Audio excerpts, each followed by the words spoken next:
Lettre numéro 14. La discipline de la méditation par Kim Natarajan. Nous avons vu combien la méditation est essentielle à notre croissance personnelle pour nous transformer en la personne que Dieu nous destine à être. Nul doute que la répétition fidèle du mot de prière le montrera, même au silence et à la solitude de la prière pure, comme la nommaient les pères et mères du désert, la prière du cœur et non du mental. Mais on nous demande souvent où se trouve cet enseignement dans l'Écriture. Dans Jésus le Maître intérieur, Lawrence Freeman nous guide dans l'enseignement de Jésus sur la prière tel qu'il est rapporté au chapitre 6 de l'Évangile de Matthieu. Lorsque les disciples demandent à Jésus de leur apprendre à prier, il commence par ce que nous connaissons maintenant comme le Notre Père. Lorsqu'on entend le Notre Père en araméen, la langue parlée de Jésus, il se présente admirablement comme une série de courtes phrases rythmées, faciles à mémoriser, à scander ou à chanter. On imagine facilement que la répétition attentive et fidèle de ces phrases pouvait conduire au calme et à l'intériorité. Lorsque nous entendons Jésus dire « Ce que vous faites pour devenir des justes, évitez de l'accomplir devant les hommes pour vous faire remarquer. » Il montre que ce n'est pas l'ego qui devrait être la motivation de la prière. L'ego recherche l'estime des autres.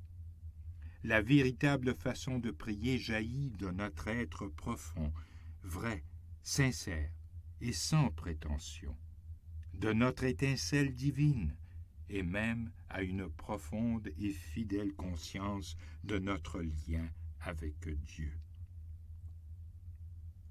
Pour permettre que ceci s'effectue naturellement, Jésus recommande le silence et la solitude. Mais toi, quand tu pries, retire-toi dans ta pièce la plus retirée, ferme la porte et prie ton Père qui est présent dans le secret. Ton Père qui voit dans le secret te le rendra. Comme toujours, si nous prenons cette phrase littéralement plutôt que métaphoriquement, elle ne révélera pas sa véritable signification. L'obstacle est que nous savons bien qu'avoir sa propre chambre à cette époque était rare. Jean Cassien explique merveilleusement le vrai sens caché de cette phrase. Nous prions dans notre chambre lorsque nous bannissons de notre cœur le bruit de nos pensées et soucis, pour offrir au Seigneur nos prières dans le secret, de façon intime en quelque sorte. Nous prions la porte fermée lorsque nous fermons nos lèvres et que dans le silence total, nous prions celui qui cherche des cœurs et non des paroles.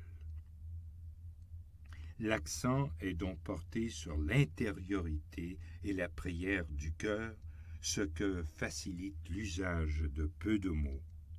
Ne rabâchez pas, votre Père sait de quoi vous avez besoin, avant même que vous l'ayez demandé.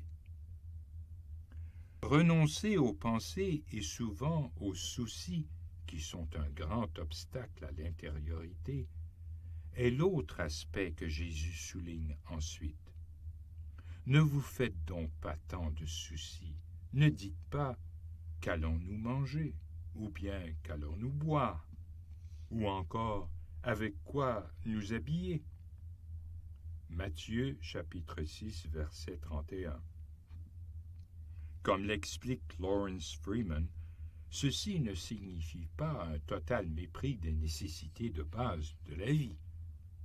Nous avons besoin de manger et de boire.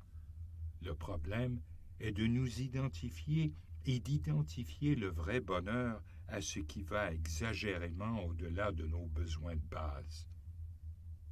Le lâcher-prise nous aide, en outre, à entrer dans l'ici et maintenant. Ne vous faites pas de soucis pour demain. Demain aura souci de lui-même. À chaque jour suffit sa peine. Matthieu, chapitre 6, verset 34. C'est seulement en étant dans l'ici et maintenant que nous prendrons conscience de la présence de Dieu en nous. Finalement, sous-jacent à tout ce qu'il a dit, il y a l'importance de porter une pure attention à la puissance de Dieu, au cœur de toute réalité. Cherchez d'abord le royaume de Dieu et sa justice, et tout cela vous sera donné par surcroît. Matthieu, chapitre 6, verset 33.